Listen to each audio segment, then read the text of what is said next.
Hi everyone, it's Neve here and welcome to the Scrap FX Art Journal channel. Today we're going to be making a night journal page using a grungy layered background effect.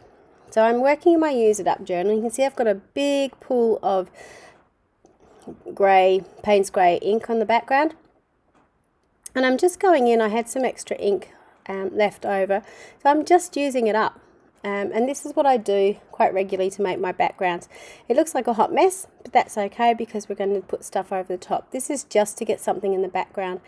For those people who are really afraid of a white page, it's a really great technique to sort of take the fear out of it.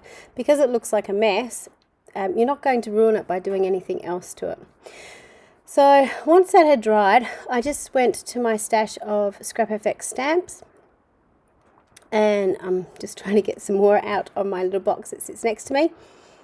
And I'm going to use some archival inks in some of the colours that I've got on the page already. So I'm trying to replicate and repeat colours. I'm going in with the lighter colours first, so the oranges and the yellows and so on, then going on to the darker colours. So if they do overlap, then I'm not going to have to re-ink my pads to get the colours back again. So I'm just going in with the blues and greens and stamping that in the background. So with big stamps like this, you're probably not going to get the most detailed impression, but it's enough to give you something in the background. The other thing with foam stamps are they actually retain an awful lot of ink.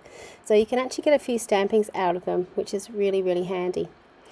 So now I'm just going in with this line marking stamp, which again is a new stamp from Scrap FX. And just adding a whole heap of random images over the background.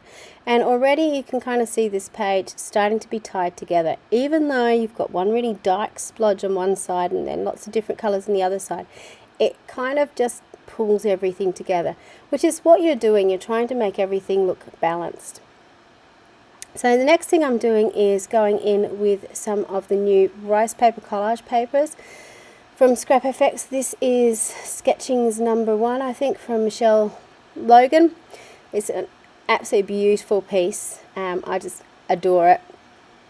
And I have to stop myself from covering my whole page with it. So I'm just tearing it up into small strips and then gluing it using matte medium onto my journal page. Now the great thing about it, and unfortunately it doesn't show up very well in this video, is it does go some sort of translucent. You can see that on the left hand side up the top, where you can see that gear coming through. You can see what is underneath it, which is really handy. It means that while you've done that beautiful stuff in the background, it's not being hidden. So I'm now going in with the letters and numbers rings. This is the large one, and stamping all over. And again, this sort of helps tie the page together. So by over stamping the collage pieces in the background, it sort of makes it all blend together. And it's all about finding that common thread, I suppose, between it all. So this is a little Mike making circle stamps, and I'm just going in with purple, just choosing which ones I want to use and stamping around. Again, the great thing about the foam stamps is they are thin and they are flexible, so even though the rest of my stamp was a little bit dirty, I could sort of bend it up so it wasn't going to get in the way. I knew on this page I wanted to use this intersections mask, but I wanted to use it as a stamp. I didn't want to actually cover up my background, but I just wanted to have those lines and intersections. So I've just rolled out some white paint onto my glass mat, and then I'm using my brayer to cover over the top of it, and I'm using it as a big stamp on my page. The usual way you'd use a mask is to obviously sponge over the top of it and peel that away, but because I wanted to have the background show through so much, I wanted to do the opposite. So once I've got my background, which I'm really, really happy with, now I'm going to go in with my focal image. And again, I'm going back to using the new collage rice papers. I really am addicted to these at the moment. I'm using them in so many things. So I'm going in and again with my gel medium gluing her down to the bottom of my page. And again, you can see on her face how translucent that is. You can see those images from the background coming through.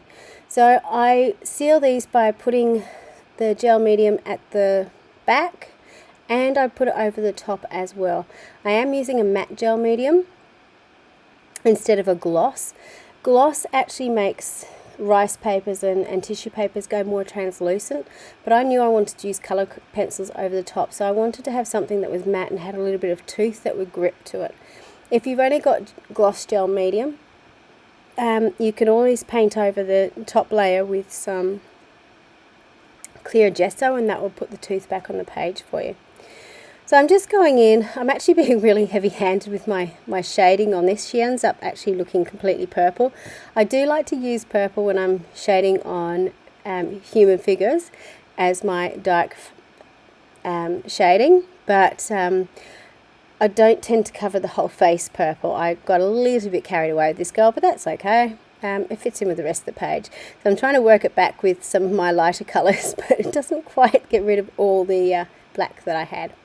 Going in and doing her eyes, and then I'll go in and do her hair as well. So just putting in the whites of her eyes and the irises, and going in and colouring her hair. So I find, particularly over the collage rice papers, that because the rice paper itself has a little bit of texture and tooth, using colour pencils over the top is really fantastic way to add a little bit of extra detail and finish to your piece. Now I'm just going in with my Posca paint pen to add in the whites of the eyes instead of doing it before. I'm also putting in a little bit of highlight and scribbly bits into her hair. They don't come up on screen, but when you get the close-up at the end and when you sort of see it in person, you actually see those little white highlights really pop through. On the right-hand page, I also used the quote which was on the rice paper, which says, "Here's to good women, may we know them, may we raise them, may we be one." And just again to make it pop out from the background a little bit, I'm just going in with my white paint pen and just doing a little bit of a shadow, or highlight I suppose, not really a shadow if it's white, around the letters just to pop it out a little bit. One of my things that I find with gluing things like this down, usually having the white halo around things like on the quote really bugs me, but the fact that it's sort of all one quote, it actually helps it pop out of the page a little bit and makes it easier to read, which I really don't mind. So there is my grungy layered background for you. It's a really cool technique, and again, if you're a scrapbooker or a card maker, make one of those techniques on some of your cardboard and cut it up and use it as part of your element, so you could do die cut through it and you'll come up with some really cool effects. Until next time, bye for now.